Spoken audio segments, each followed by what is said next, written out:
السلام علیکم دوستو، آج کی ویڈیو میں ہم ایک ایسے بدبخت شخص کے بارے میں بات کرنے والے ہیں کہ جس نے نعوذ باللہ یہ کہا کہ وہ خدا ہے، یعنی اس نے خدائی کا جھوٹا دعویٰ کیا۔ لیکن اس واقعے میں عجیب بات یہ ہے کہ اس شخص نے اپنے خدائی کے اس جھوٹے دعوے کو ثابت کرنے کے لیے ایک نقلی چاند بھی بنا دیا۔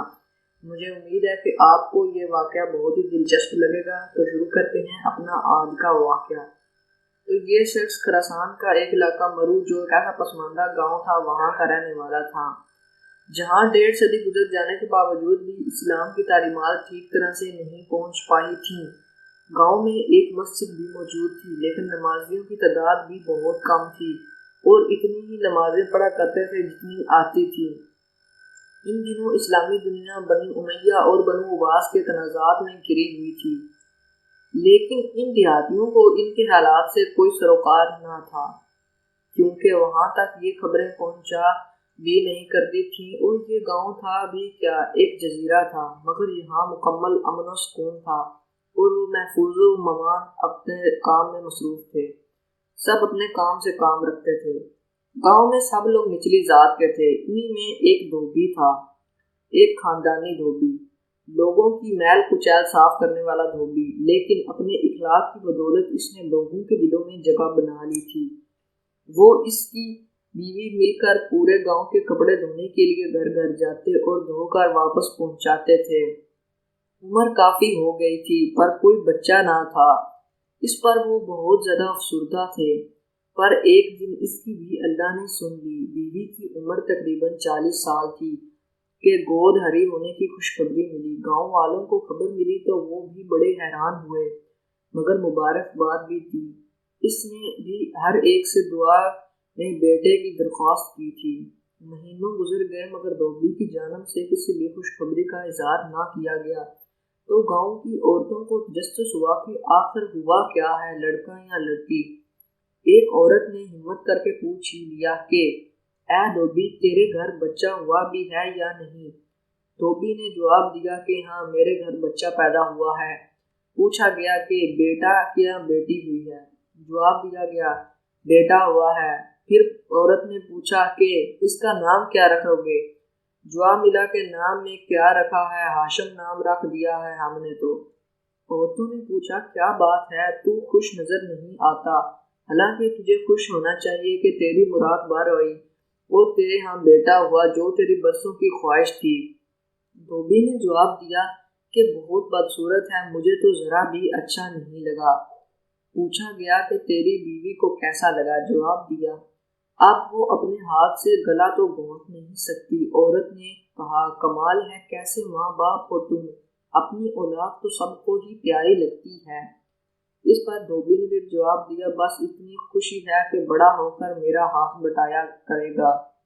دھوبی تو چلا گیا مگر عورت کو بہت ہی زیادہ فکر لاحق ہو گئی کہ ایسا بھی کیا بدصورت کے ماں باپ بھی راز رکھتے ہیں۔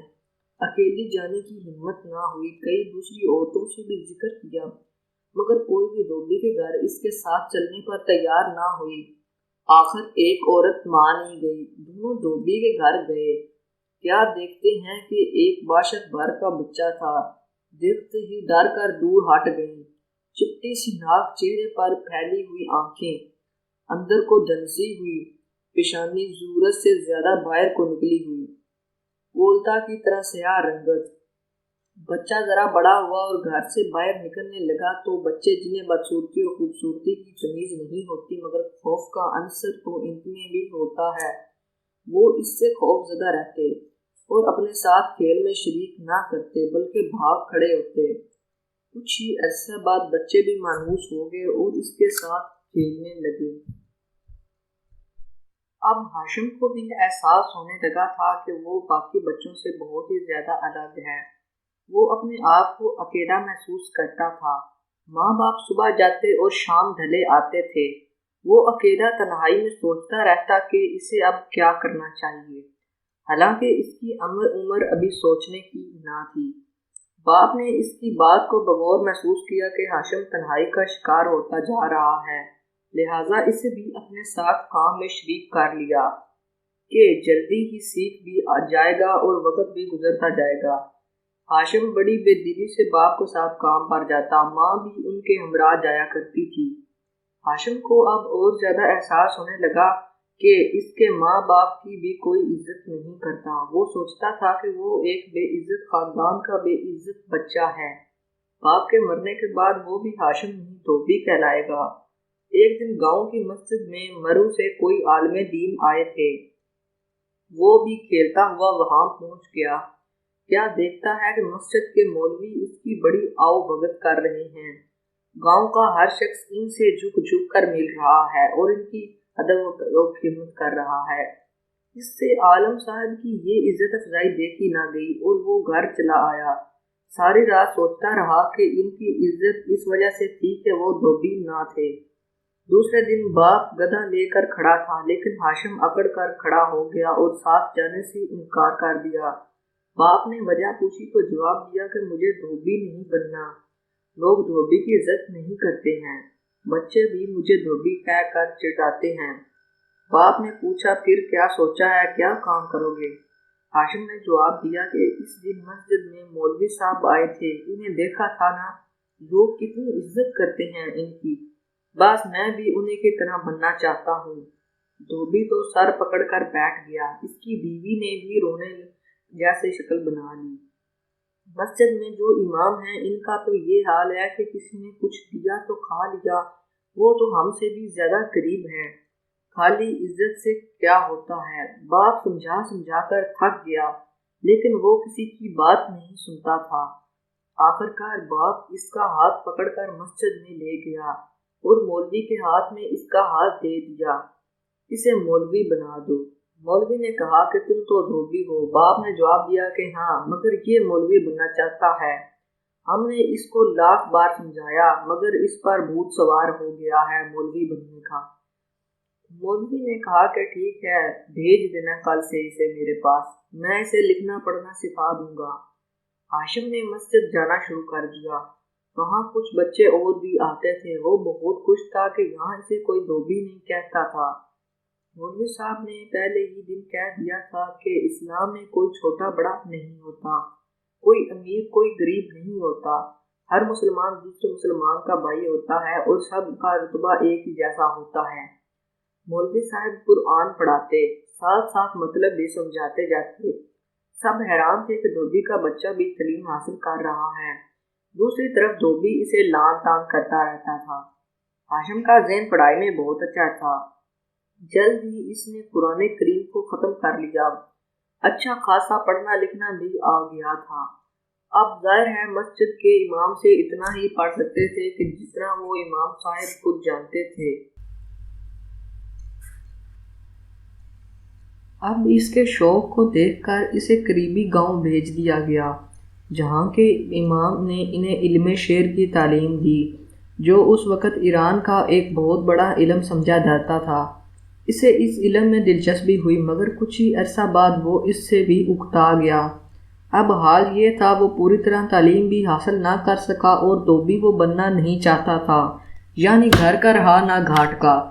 گاؤں سے نکل کر جنگل میں دن بھر گھومتا رہتا تھا۔ باپ اس کی آوارہ گردیوں سے تنگ آ چکا تھا۔ آخر کار اس کو گھر سے نکال دیا کہ کچھ کما کر لاؤ ورنہ ہم تمہیں اپنے ساتھ نہیں رکھ سکتے۔ ہاشم کون سا اس گاؤں میں خوش تھا۔ اس نے گھر اور گاؤں دونوں کو چھوڑ دیا۔ ان دنوں ایران کے کئی شہر علم و ادب کے مرکز بنے ہوئے تھے۔ ان شہروں میں اس کی سیرابی کے سامان چھپے ہوئے تھے۔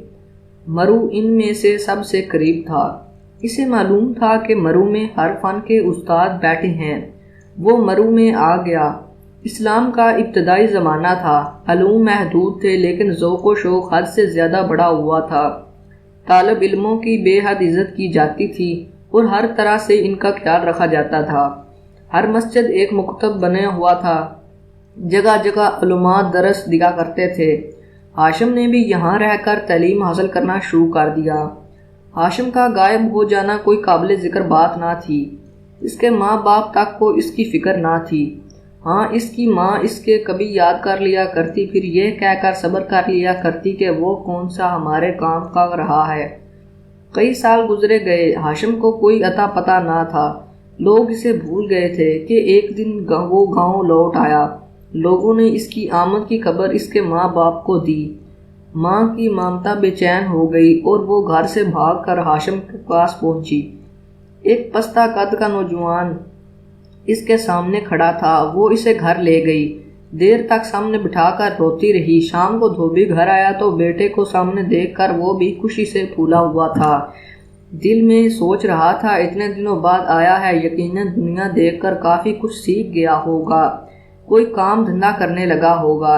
اب وہ کمائے گا اور ہم بیٹھ کر اس کی خدمت سے فائدہ اٹھائیں گے، یعنی ہم اس کے خدمت گار ہوں گے۔ ہاشم گاؤں کی مسجد کے امام کے پاس گیا، وہی امام جن سے اس نے ابتدائی تعلیم حاصل کی تھی۔ وہ تو بیچارے کم پڑھے لکھے آدمی تھے اور ہاشم مختلف علوم اور فنون جانتا تھا۔ اس نے امام صاحب سے گفتگو شروع کی تو امام ششدر رہ گئے۔ وہ جس موضوع پہ بات کرتے ہاشم ایسے نکتے پیش کرتا تھا کہ معلوم ہوتا علم کا دریا بہہ رہا ہو۔ امام صاحب نے حیرت سے پوچھا کہ تو وہی ہاشم ہے نا؟ ہاشم نے کہا ہاں میں وہی ہاشم ہوں۔ امام صاحب نے کہا کہ دھوبی کا بیٹا اور اتنا بڑا عالم، کمال ہو گیا۔ جواب میں ہاشم نے کہا آپ کی نگاہ میں کمال ہوگا، مگر میں ذرا بھی مطمئن نہیں ہوں۔ مجھ سے کئی ایسے ہیں جو ان علوم پر دسترس رکھتے ہیں، میں تو کچھ ایسا کرنا چاہتا ہوں جو آج تک کسی نے نہ کیا ہو۔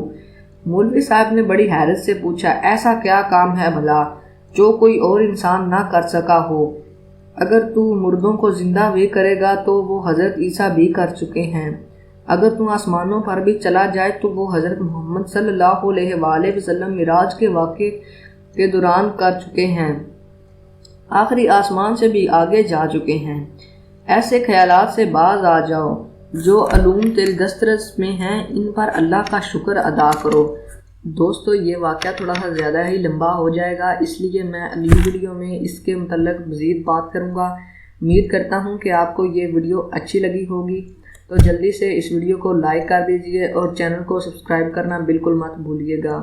ملتے ہیں ایک اگلی ویڈیو میں، تب تک کے لیے اللہ حافظ، اپنا بہت خیال رکھیں۔